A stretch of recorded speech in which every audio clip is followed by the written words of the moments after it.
Ja, herzlich willkommen zum Live-Media-Update für Freitag, den 9. Februar 2024. Wie ihr sicherlich mitbekommen habt, hat der konservative US-Journalist Tucker Carlson gestern sein weltweit mit Spannung erwartetes Interview mit dem russischen Präsidenten Putin veröffentlicht. Alleine auf Twitter wurde es bereits über 100 Millionen Mal innerhalb der ersten 13 Stunden angesehen und könnte sich zum meistgeklickten Interview aller Zeiten entwickeln. Gleichzeitig ist es eines, wenn nicht sogar das bedeutsamste aufgezeichnete Gespräch des 21. Jahrhunderts, da es das Potenzial besitzt, eine Brücke über einen immer weiter aufklaffenden Abgrund zwischen den Weltmächten zu bauen und so einen erneuten Kalten Krieg wie in der zweiten Hälfte des 20. Jahrhunderts zu verhindern. Doch dafür müssen die Regierungen und Bevölkerung im Westen über ihren Schatten springen und jenem Mann zuhören, der jahrelang von der Presse als Teufel höchstpersönlich porträtiert wurde. Was hat der russische Präsident zu diesem Konflikt zu sagen? Was sind seine Beweggründe und seine Sichtweise? Ist es wirklich so einfach, als dass der Westen die Guten und die Russen die Bösen sind? Oder entpuppt sich dies abermals als Trugschluss? Nun, ich habe die für uns wichtigsten Ausschnitte aus dem 2 Stunden langen Interview herausgesucht und werde sie zwischen den einzelnen Themenblöcken kommentieren. Wer die vollständige, unkommentierte Version des Interviews ansehen möchte, findet dazu einen Link unter dem Video. Ja, auch wenn Tucker Carlson den Aufbau des Interviews anders geplant zu haben scheint, griff Putin doch recht schnell nach dem Ruder und entschied, den amerikanischen Journalisten auf eine 30-minütige Reise durch die russische Geschichte mitzunehmen. Beeindruckend, wenn ihr mich fragt. Während sich der deutsche Kanzler an nichts erinnern kann und Joe Biden kaum einen geraden Satz herausbekommt, kann der russische Präsident ohne Mühe alle Geschehnisse der letzten 1500 Jahre seines Landes aufzählen. Im Kern ging es Putin darum, zu erklären, warum die Ukraine aus seiner Sicht schon immer ein Teil Russlands war und sich nur durch fragwürdige Umstände zu einem eigenständigen Land entwickeln konnte. Wir hören mal rein. Originally, the word Ukrainian meant that a person was living on the outskirts of the state, along the fringes, or was engaged in a border patrol service. It didn't mean any particular ethnic group. Before World War I, Austrian General Staff relied on the ideas of Ukrainianization and started actively promoting the ideas of Ukraine and the Ukrainianization. Just before World War I, they wanted to weaken the potential enemy and secure themselves favorable conditions in the border area. For decades, the Ukrainian Soviet Republic developed as part of the USSR. And for unknown reasons again, the Bolsheviks were engaged in Ukrainianization. Ja, die Ukraine als Brotkorb Europas war während der Weltkriege ein enorm wichtiger Spielball zwischen dem Deutschen Reich bzw. Dritten Reich und dem Zarenreich bzw. der Sowjetunion auf der anderen Seite, denn wer die dortige Getreideproduktion kontrollierte, musste sich während der Offensive keine Gedanken um die Versorgung der Soldaten machen. Die Ukraine als von Russland unabhängigen Staat zu etablieren, war nachgewiesenermaßen ein Ziel der Mittelmächte. Doch dann bestätigt Putin selbst, dass auch die Sowjetunion nach den Kriegen die Entstehung eines eigenen ukrainischen Nationalbewusstseins förderte. Das Argument, dass die Ukraine eigentlich nie ein eigenständiges Land war und deshalb zu Russland gehören sollte, hinkt etwas, was Carlson durch eine brillante Frage deutlich unterstreichen konnte. Do you believe Hungary has a right to take its land back from Ukraine and that other nations have a right to go back to their 1654 borders? I'm not sure whether they should go back to the 1654 borders. You told Viktor Orban that he can have part of Ukraine?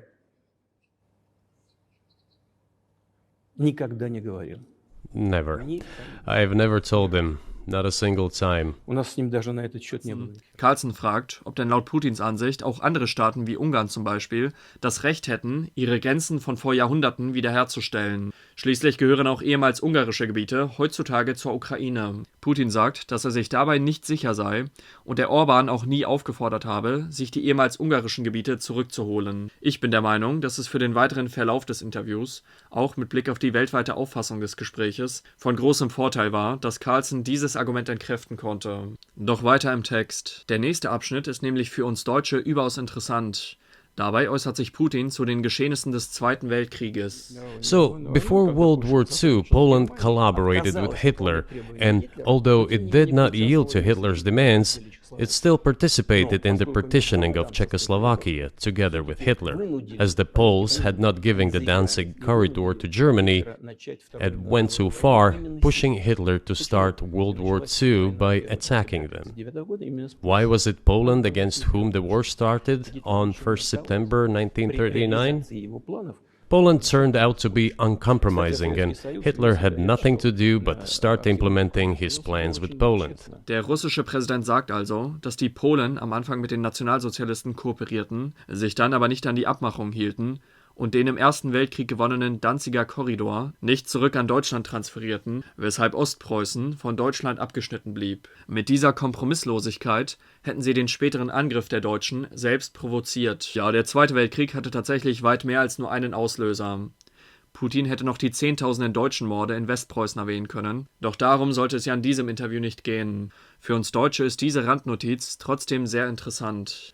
Im Anschluss spricht Putin über die Geschehnisse nach dem Mauerfall und der Auflösung der Sowjetunion.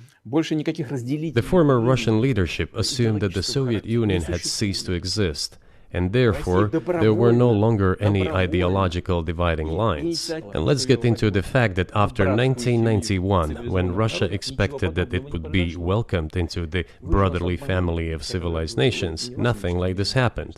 You tricked us. I don't mean you personally when I say you. Of course, I'm talking about the United States. The promise was that NATO would not expand eastward, but it happened 5 times. There were 5 waves of expansion. We tolerated all that. We were trying to persuade them. We were saying, please don't. We are as bourgeois now as you are. We are market economy and there is no communist party power. Let's negotiate. Auch hier muss man Putin recht geben. Russland hat nach dem Fall der UdSSR deutliche Signale gesendet, dass sie Teil der westlichen Gemeinschaft werden möchten. Die neuen Regierenden in Moskau waren schließlich selber froh, dass der Kommunismus vorbei war und endlich das marktwirtschaftliche Potenzial des gigantischen Landes genutzt werden konnte. Doch der Westen reagierte wider Erwartens feindlich, lehnte die Kooperation ab und expandierte stattdessen die ehemals gegen die UdSSR gerichtete NATO immer weiter nach Osten und damit näher an Moskau heran. Zudem starteten sie eine Militärkampagne auf dem ehemals sowjetischen Balkan, was Moskau weiter provozierte. Putin erzählt, dass er kurz nach seinem Amtsantritt zur Jahrtausendwende den US-Präsident Bill Clinton sogar gefragt habe, ob Russland nicht der NATO beitreten könnte, was dieser allerdings entschieden ablehnte. At a meeting here in the Kremlin with the outgoing President Bill Clinton, right here in the next room, I said to him, I asked him, Bill, do you think if Russia asked to join NATO, do you think it would happen? Suddenly he said, you know, it's interesting. I think so. But in the evening, when we met for dinner, he said, you know, I've talked to my team. No, it's not possible now. Why we received such a negative response, you should ask your leaders. I can only guess why. Too big a country with its own opinion and so on. Die Frage ist, warum die Amerikaner diesen Pakt mit Russland abgelehnt und sich damit einem Pfad für anhaltenden Weltfrieden versperrt haben. Später im Interview gibt Putin dafür eine Erklärung, die ich persönlich für sehr plausibel halte. Wir hören rein. During the confrontation with the Soviet Union, there were many centers created and specialists on the Soviet Union who could not do anything else. They convinced the political leadership that it is necessary to continue chiseling Russia, to try to break it up, to create on this territory several quasi-state entities, and to subdue them in a divided form, to use their combined potential for the future struggle with China.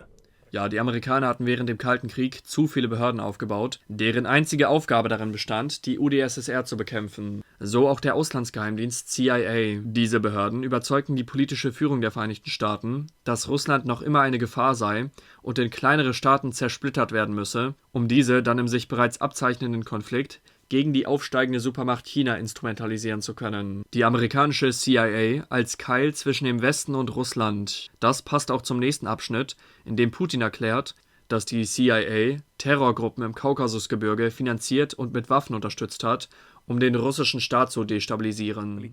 And political support, information support, financial support, even military support came from the United States and its satellites for terrorist groups in the Caucasus.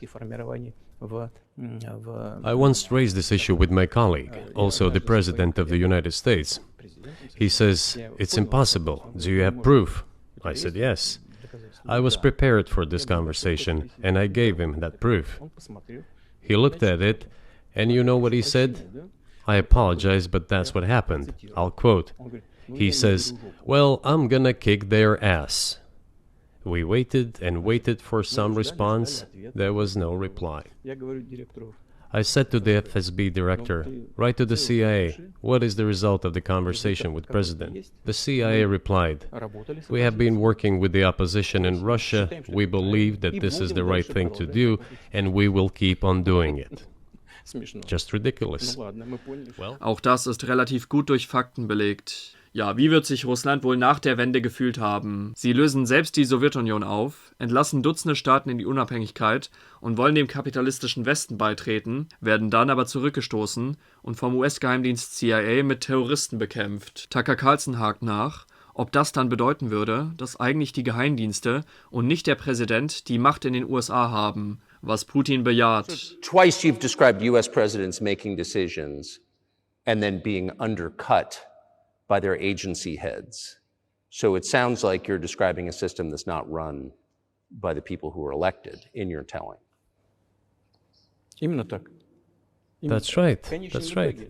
Danach erklärt Putin, wie sich die US-Geheimdienste, allen voran die CIA, in die demokratischen Wahlen in der Ukraine eingemischt haben, um sicherzustellen, dass das Land pro-westlich und nicht pro-russisch regiert wird. Um die Wahl des pro-russischen Kandidaten Janukowitsch im Jahr 2005 zu verhindern, erfanden sie einfach einen verfassungswidrigen dritten Wahlgang, bei dem dann plötzlich der pro-westliche Kandidat Juschenko gewann. Das war der erste Putsch in der Ukraine. The US supported the opposition and the third round was scheduled. What is this? This is a coup.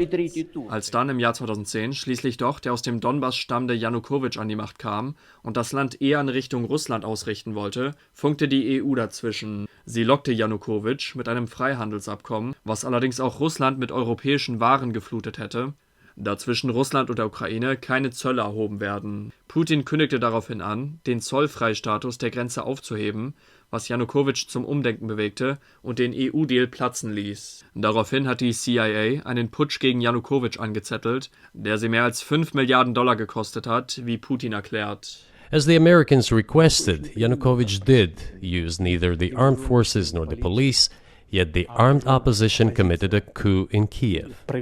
With the backing of whom? With the backing of CIA, of course. CIA did its job to complete the coup.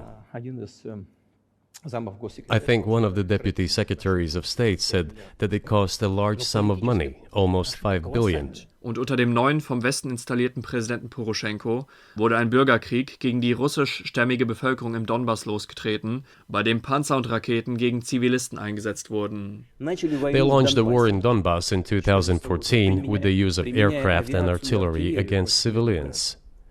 This is when it all started. There is a video of aircraft attacking Donetsk from above. How could we not express concern over what was happening? From our side, this would have been a culpable negligence. That's what it would have been. It's just that the US political leadership pushed us to the line we could not cross, because doing so could have ruined Russia itself. Nicht zu handeln wäre sträfliche, unterlassene Hilfeleistung gewesen, sagt Putin. Immerhin sind 80% der Menschen, die im Donbass angegriffen wurden, ethnische Russen und betrachten sich oftmals eher als Russen als als Ukrainer. Wie würden die USA reagieren, wenn Amerikaner in Mexiko militärisch bekämpft werden? Würden sie die Füße stillhalten? Wichtig ist auch der folgende Abschnitt. We would have never considered to even lift a finger if it hadn't been for the bloody developments on Maidan. Because we agreed with the fact that after the collapse of the Soviet Union, our borders should be along the borders of former Union's republics. We agreed to that. But we never agreed to NATO's expansion, and moreover, we never agreed that Ukraine would be in NATO. Also, Also ohne CIA-Maidan-Putsch und NATO-Osterweiterung hätte Russland die Ukraine niemals angegriffen. Dann kritisiert Putin, dass die ukrainische, französische und deutsche Regierung unter Merkel die Vereinbarungen des Minsker Abkommens von 2014 nicht eingehalten haben, obwohl man mit diesem Friedensvertrag den Krieg hätte verhindern können. But no, the current Ukrainian leadership, foreign minister, all other officials and then president himself said that they don't like anything about the Minsk agreements. In other words, they were not going to implement it. A year or a year and a half ago, former leaders of Germany and France said openly to the whole world that they indeed signed the Minsk agreements, but they never intended to implement them. They simply led us by the nose. I honestly believe that if we managed to convince the residents of Donbass, and we had to work hard to convince them to return to the Ukrainian statehood, then gradually the wounds would start to heal. And the situation got to the point when the Ukrainian side announced, "No, we will not do anything." They also started preparing for military action. It was they who started the war in 2014. Our goal is to stop this war. And we did not start this war in 2022. This is an attempt to stop it. Putin war laut eigener Aussage bereit, den Donbass trotz des Bürgerkrieges gegen Russen als ukrainisches Gebiet zu akzeptieren und hoffte, dass die Wunden heilen und sich die Menschen in der Ostukraine irgendwann wieder als Teil der Ukraine fühlen können. Deswegen hat er das Minsker Abkommen unterschrieben und nicht damals schon militärisch eingegriffen. Doch wie Merkel 2022 selbst bestätigte, diente das Minsker Abkommen nur dazu, der Ukraine mehr Zeit für die Kriegsvorbereitungen zu verschaffen. Ja, wer sind die Aggressoren, muss man sich hier fragen. Zumal sich das Ganze im Frühjahr 2022 wiederholt hat. Kurz nach Beginn des Krieges wurde in Istanbul über ein mögliches schnelles Ende des Krieges verhandelt, doch trotz des guten Fortschritts scheiterten die Bemühungen. This is one of the problems that we discussed during the negotiation process, which ended in Istanbul early this year. My counterparts in France and Germany said, "How can you imagine them signing a treaty with a gun to their heads? The troops should be pulled back from Kiev." I said, "All right." We withdrew the troops from Kiev. As soon as we pulled back our troops from Kiev, our Ukrainian negotiators immediately threw all our agreements reached in Istanbul into the bin and got prepared for a long-standing armed confrontation with the help of the United States and its satellites in Europe. Moreover, the president of Ukraine has legislated a ban on negotiating with Russia. He signed a decree forbidding everyone to negotiate with Russia. But how are we going to negotiate if he forbade himself and everyone to do this? Ja, laut Putin hat unter anderem die Scholz-Regierung Russland in Aussicht gestellt, dass sich die Ukraine auf einen Pakt einigen werde, wenn er die Truppen aus Kiew abgezogen hat. Nachdem Putin genau das getan hat, wurde der Vertrag allerdings in den Müll geworfen und stattdessen eine große Militärkampagne gegen Russland aufgebaut. Zudem erließ Zelensky ein Dekret, das sämtliche Verhandlungen mit Russland ausdrücklich verbietet. Ja, und jetzt kommt der für mich wichtigste Teil des gesamten Interviews, da diese Aussagen das vom westlichen Mainstream aufgespannte Narrativ, Russland habe es auf weitere NATO-Staaten abgesehen und man müsse sich auf eine Invasion vorbereiten, entkräftet. Wir hören rein. Do you think NATO is worried about this becoming a global war or a nuclear conflict? At least that's what they're talking about. And they're trying to intimidate their own population with an imaginary Russian threat. Just smart people understand perfectly well that this is a fake. They're trying to fuel the Russian threat. The threat I think you're referring to is a Russian invasion of Poland, Latvia, expansionist behavior. Can you imagine a scenario where you sent Russian troops to Poland? Only in one case, if Poland attacks Russia. Why? Because we have no interest in Poland, Latvia, or anywhere else. Why would we do that? We simply don't have any interest. It's just threat-mongering. Well, the argument, I know you know this, is that, well, he invaded Ukraine, he has territorial aims across the continent, and you're saying unequivocally you don't. It is absolutely out of the question.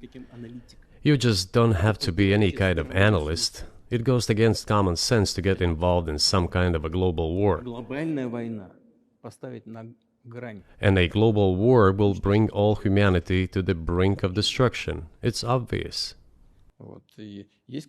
There are certainly means of deterrence. They have been scaring everyone with us all along.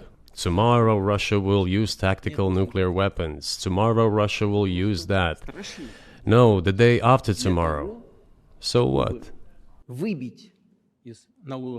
In order to extort additional money from US taxpayers and European taxpayers in the confrontation with Russia in the Ukrainian theater of war. The goal is to weaken Russia as much as possible.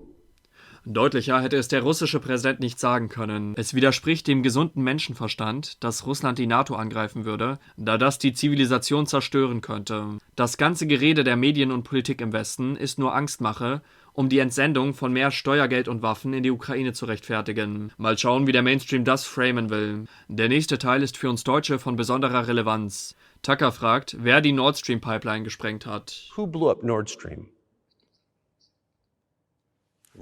You for sure. I was busy that day.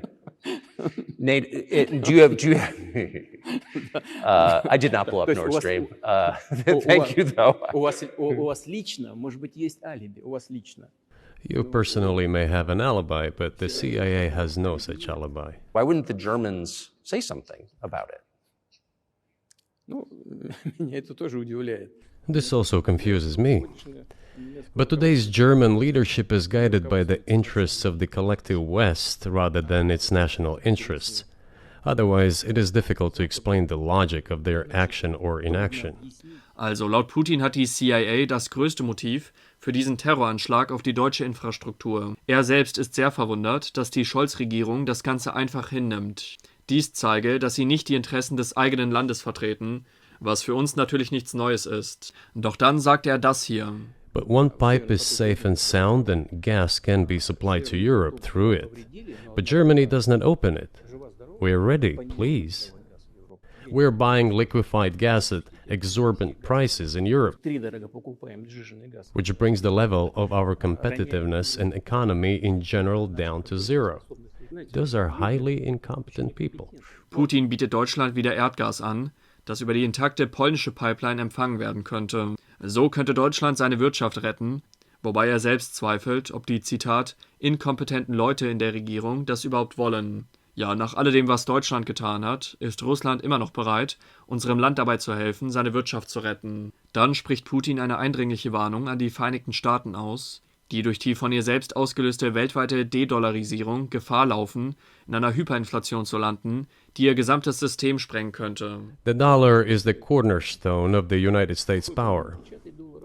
I think everyone understands very well that no matter how many dollars are printed, they are quickly dispersed all over the world. Nevertheless, it is the main weapon used by the United States to preserve its power across the world.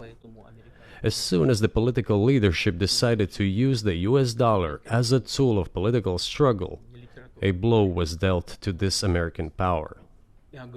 I would not like to use any strong language, but it is a stupid thing to do and a grave mistake. Look at what is going on in the world. Even the United States allies are now downsizing their dollar reserves. Moreover, other countries, including oil producers, are thinking of and already accepting payments for oil in yuan. Do you even realize what is going on or not? Does anyone in the United States realize this?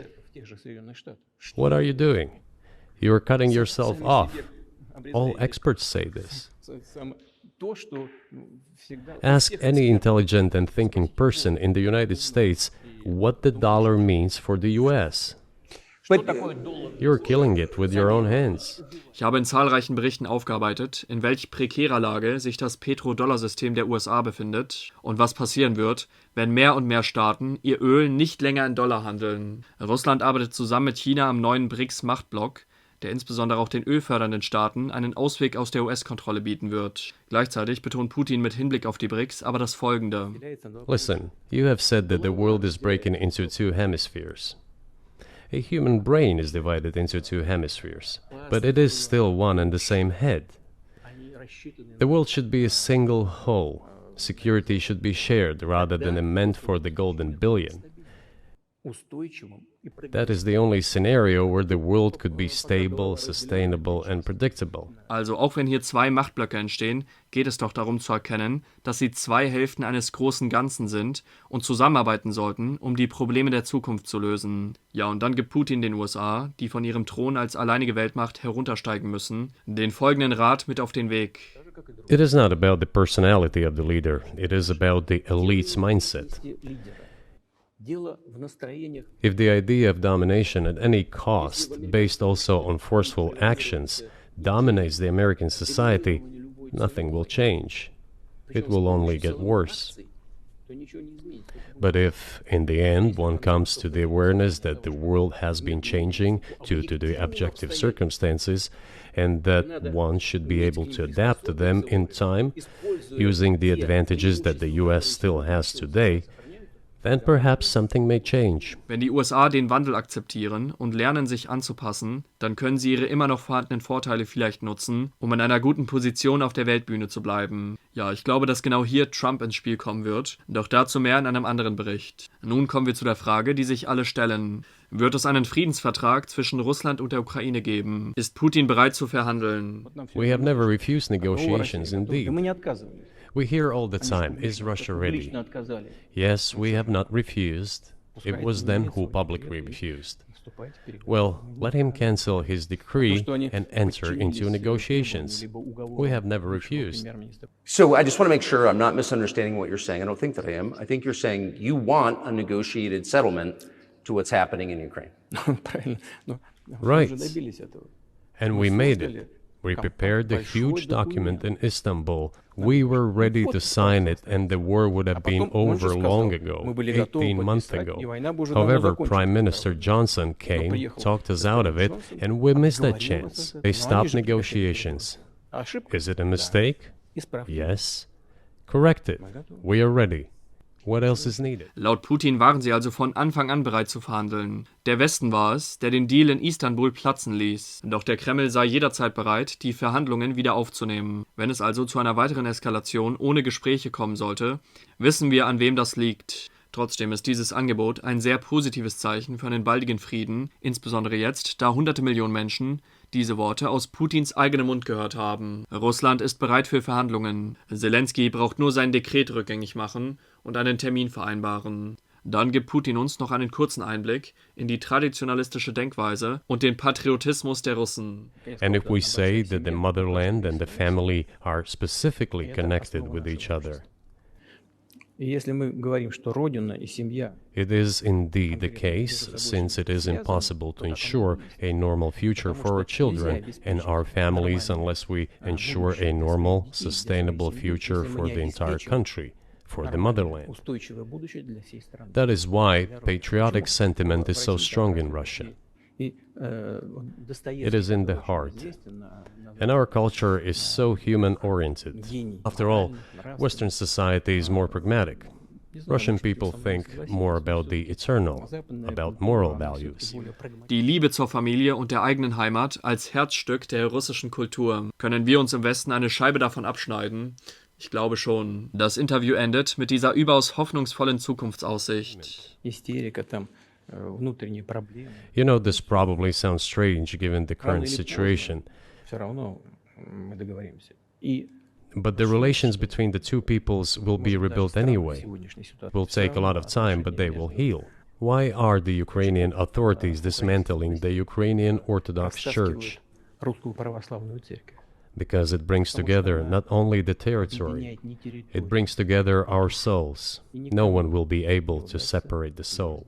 Das russische und ukrainische Volk werden sich nach einer Phase der Heilung wieder versöhnen, da sie eine gemeinsame Seele teilen, die niemand trennen kann. Ja, dieses Interview wird in die Geschichte eingehen und als Erinnerung für uns alle dienen, dass es immer besser ist, der anderen Seite zuzuhören, zu versuchen, sein Gegenüber wirklich zu verstehen, anstatt einfach blind einem Narrativ zu folgen. Wir leben wahrlich in besonderen Zeiten und ich respektiere Carlson sehr für diesen mutigen Schritt, den er für die gesamte Menschheit gegangen ist. An einer Stelle im Interview sagt Putin, dass ehrlicher Journalismus wie ein Heilmittel für unsere kranke Welt sein kann.